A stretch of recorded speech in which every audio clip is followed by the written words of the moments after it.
Hello friends. Welcome to my vlog number 5. Trying to figure out the best position for the camera. And yesterday I was walking on my walk and doing the video, and I was holding the camera on a selfie stick type of a contraption. And in the evening, my bicep muscle was hurting because of holding the tripod. That was weird. I guess I don't usually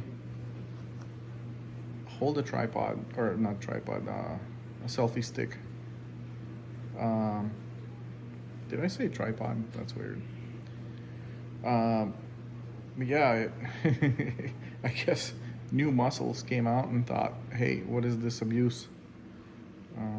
But anyway, so today I'm just sitting here on my recliner and I'm gonna tell you a story. Did I say this is vlog number 5? I think I did. Welcome, vlog number 5. So this story is about when I was a kid. I got held at a gunpoint by a soldier, and trying to remember how old I was. There's different indicators in my lifetime by which I can assume how old I was. So this was probably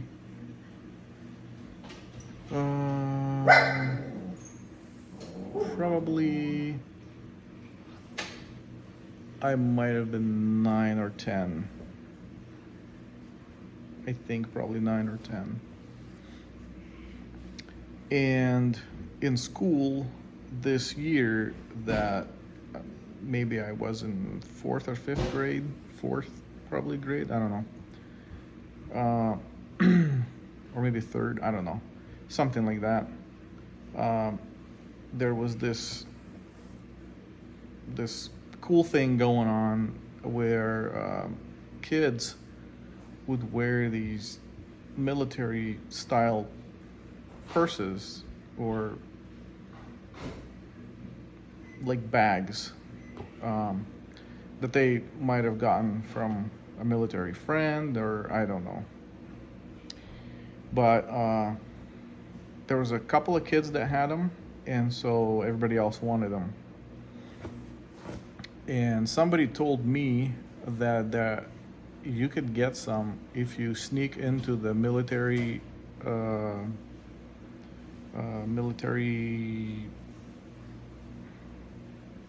what's it called? Zone? Military base? Base, that's the word. So if you sneak in there, they have these sheds and storage over there, and you can find them there. So my friend and I, we lived maybe a couple of miles from a military base. And so we walked over there, and we were told so they have this like a fence or a border or whatever around the base, made out of concrete panels. They're probably 20 feet tall or something like that. So it's all surrounded around the base.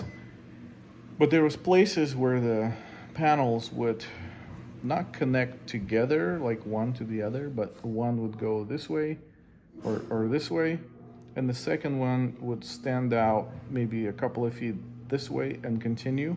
So when you look at it straight, it looks like it's all closed in, but there is a sideways way to get in.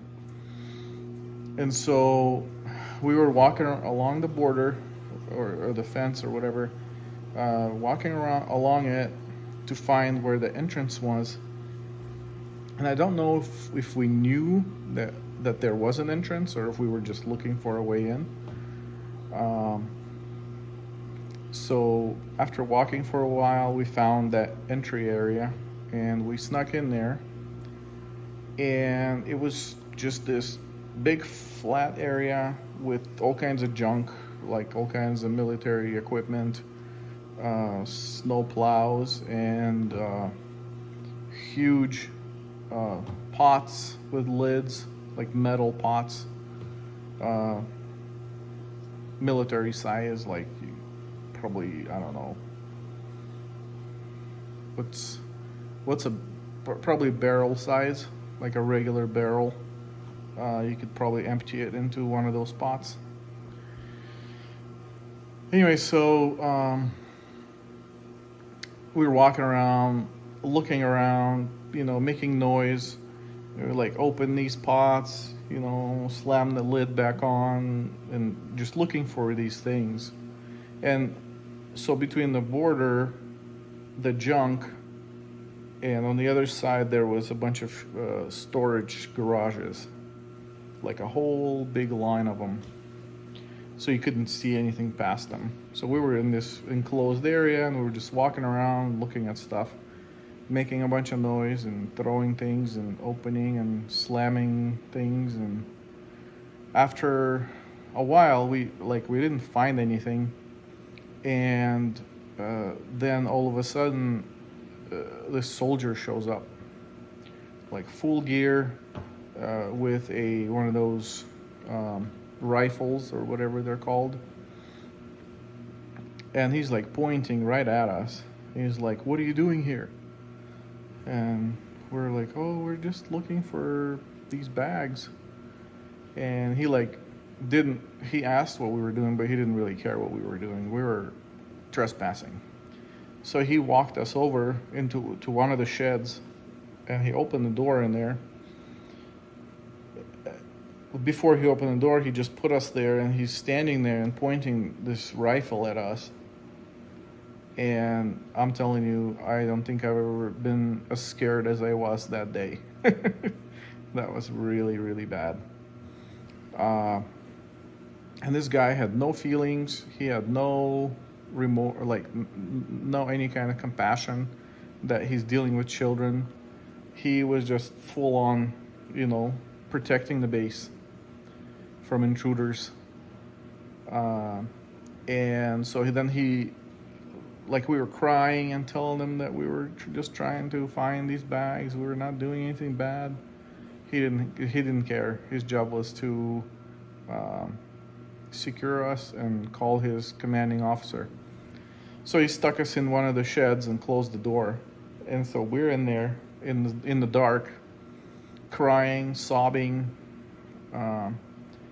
and we were there, I don't know, probably 10, 20 minutes.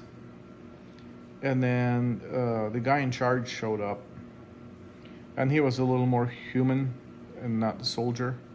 So he talked to us, and we explained to him that what we were doing there, and that we were looking for these military bags, and because they were cool, and that everybody at school had them. Not everybody, but we had a small school, I don't know. But anyway, the point was that it was cool to have one, and we didn't have one, and that's what we were doing there. And so he explained to us that we have no business being here. We shouldn't be sneaking in, and blah blah blah. And then he actually sent the soldier to go get us a couple of those bags wherever they had them, and the soldier brought them to us.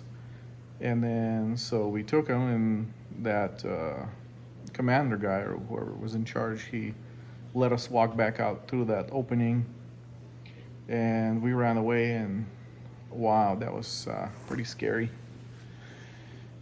And so yeah, that's it. I don't remember anything past that.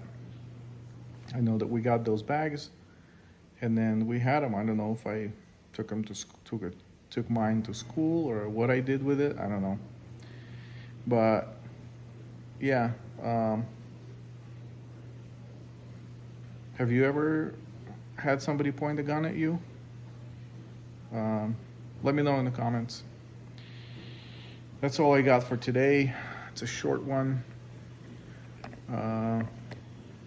But yeah, let me know if you want me to talk about any specific things, any kind of questions you might have. So I was born in Estonia when it was part of the Soviet Union, and um, all of our everybody in Estonia pretty much spoke Russian. Uh, Russian was the language of the country, I guess, and we were all taught Russian in school.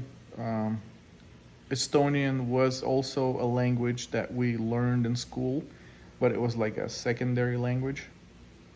Um, Nobody really used it in real life, so nobody like practiced it, so nobody really used it. And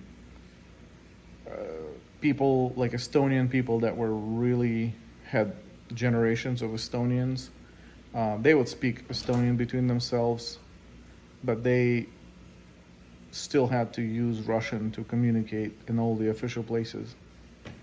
Anyway, so if you have any questions about any of that, then leave a comment and I will try to answer.